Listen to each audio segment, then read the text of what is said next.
Well, hey guys, it's Paul. Welcome again to the channel. I just want to do kind of a video version of a written post that I wrote not long ago over on Newme.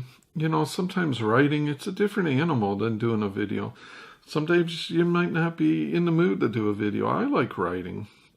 I'm not a good writer, but I like writing once in a while. But it was something that came into my head, and I was reminded of the old Willie Nelson song. He had a pretty good hit. It was called "My Heroes Have Always Been Cowboys." And I kind of took that and just changed it up a little bit. And I titled my post, "My Heroes Have Always Been Dead." And it's true, and I prefer it that way. And what I was getting at was, you know, how often do we have heroes?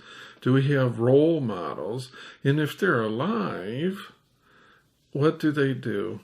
You know, you start saying, yeah, this guy, he's really something. Maybe you point your children to him and say, this guy is really, you know, an upstanding guy or whatever. Then they go and they do something just totally stupid. They totally lose your respect. Something totally unexpected. And then you can't recommend them anymore, you know. They've fallen from grace.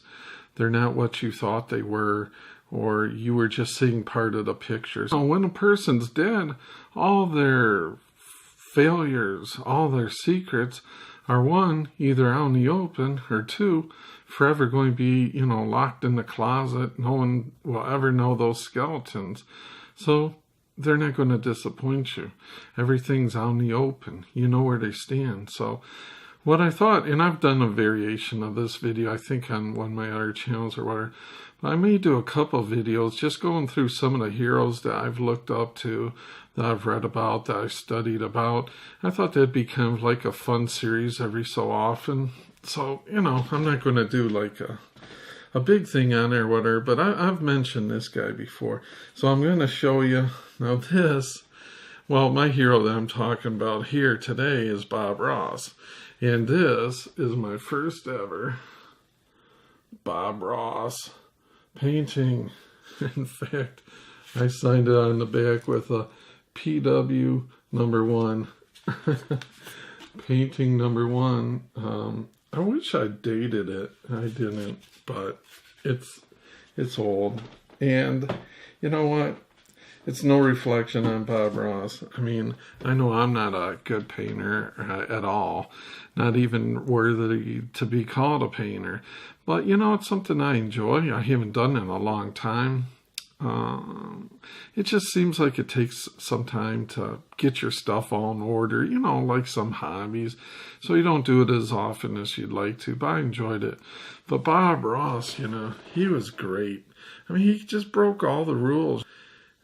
Like all the people, all the artists, you know, they always would start with a little tiny brush and they'd work on a painting for days or months or who knows, years sometime, you know, and just a dab here and a dab there. Well, Bob, he did the Joy Painting Show, and I just loved him because he, you know, he was the Afro guy, the happy tree guy, you know. He would just come out with a blank canvas. In 30 minutes, he would have a beautiful landscape painting that was just phenomenal. And he broke all the rules. He come out not using a small brush. He come out with a 2-inch brush and be able to just work his magic. And, you know, I do ASMR videos, and he, of course, is thought of as the godfather of ASMR. And people say, well, what is ASMR? Well, it's a lot of things to different people, but Bob Ross is one person you can always point to and say, you know, watch his show. And he's on YouTube. But, you know, you'll hear his gentle voice. You'll hear the brush go on the canvas. And it's relaxing because back in the day, I had a high-stress job, you know, throughout the 90s. I was a stockbroker. And if you ever saw like Charlie Sheen, Michael Douglas in Wall Street, if you ever saw like Boiler Room to a lesser extent, but those aren't far from reality, you know, especially Wall Street with Charlie Sheen.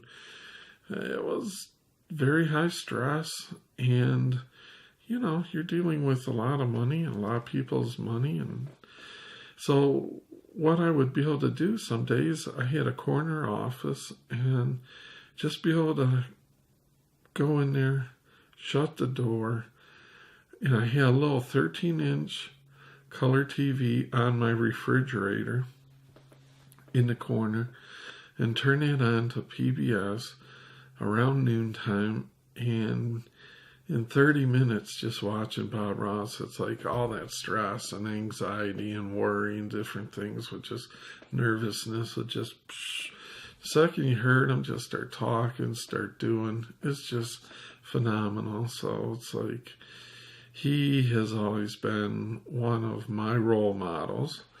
So I think about him a lot when I'm doing my ASMR videos. And I say he has a YouTube channel here, so you can always check him out. And he's just seemed like a wonderful person. He's always taking in like stray rabbits or whatever, or maybe a little squirrel that got her trying to nurse them back to health or different things. And it was just really cool. And he, you know, we lost him way too young, obviously. But he's definitely missed, you know, but still around too. So that's my first hero that I wanted to present, you know, as far as in this little series. And as always, you know, I appreciate you guys stopping by and indulging me in a few minutes of your time to just come on here and yammer away a little. And I just appreciate it so much, guys. So until next time, we'll see yous.